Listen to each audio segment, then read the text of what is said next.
Woi, Pip, tenang aku. Ya, awak yang rungkat. Pernah nggak sih kalian mendengar cerita tentang orang yang kehilangan jutaan dalam waktu satu malam? Atau keluarga yang harmonis tiba-tiba hancur gara-gara hutang? Saya tidak sadar semua ini disebabkan oleh judi online. Hari ini kami ingin mengajak kalian semua untuk melihat bagaimana Islam tidak hanya melarang judi, tapi juga menyediakan jalan agar kita tidak kecanduan terhadap judi online.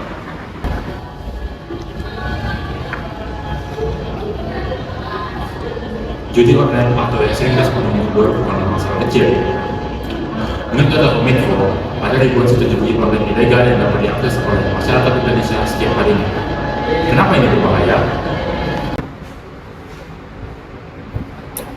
Salah lagi. Dompetnya ada isinya. Pertama adalah kerugian finansial. Pada awalnya, orang tersebut hanya iseng-iseng main. Lalu setelah ketagihan, dia menjual hartanya, bahkan mengambil utang, dan akhirnya merugi dalam finansialnya. Yang kedua adalah ketidakharmonisan dalam rumah tangga. Orang yang bermain judi online seringkali memiliki emosi yang tidak stabil, sehingga meningkatkan peluang terjadinya cekcok atau ketidakharmonisan dalam rumah tangga. Yang ketiga adalah gangguan mental. Kecanduan judi online dapat menyebabkan stres, cemas, hingga depresi.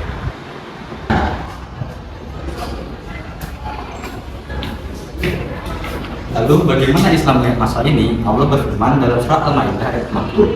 Sesungguhnya berjudi, berhala, minuman keras, minum masif, merupakan perbuatan keji dan merupakan perbuatan setan.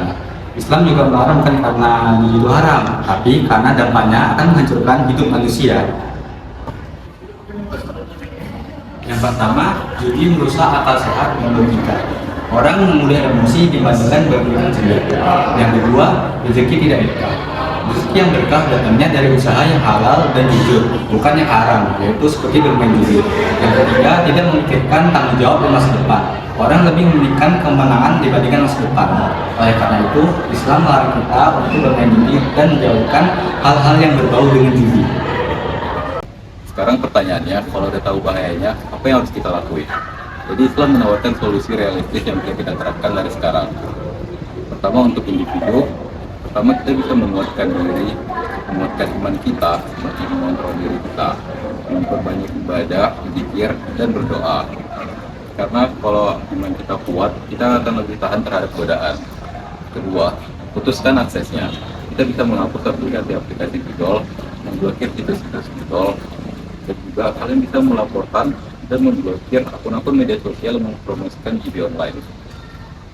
Lalu ketiga, kita bisa mengisi waktu luang dengan hal-hal yang produktif seperti berolahraga, mempelajari hal-hal baru, dan hal-hal produktif lainnya.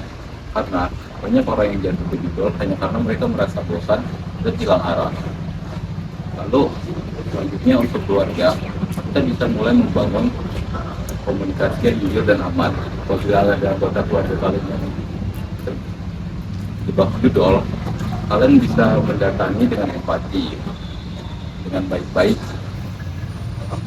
Jangan langsung menghakimi seperti itu, karena orang yang kecanduan judol itu butuh ditolong, bukan dihakimi.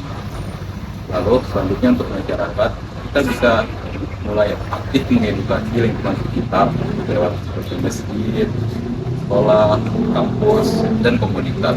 Dan yang paling penting, ciptakan lingkungan yang saling menguatkan, bukan saling menjatuhkan. Hai teman-teman, perubahan besar selalu dimulai dari satu keputusan kecil. Jika kamu atau orang terdekatmu terjerat dalam judi online, lakukanlah hal ini.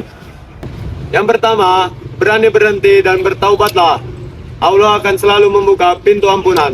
Yang kedua, hapus semua aplikasi dan akun judi online. Yang ketiga, minta bantuan kepada orang-orang terpercaya seperti ustadz atau komunitas yang peduli.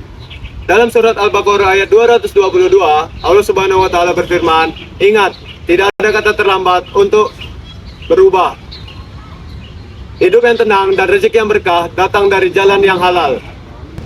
Terima kasih sudah mendengarkan. Ayo sama-sama kita lawan judi online. Sama-sama kita pilih masa depan dan rezeki yang berkah.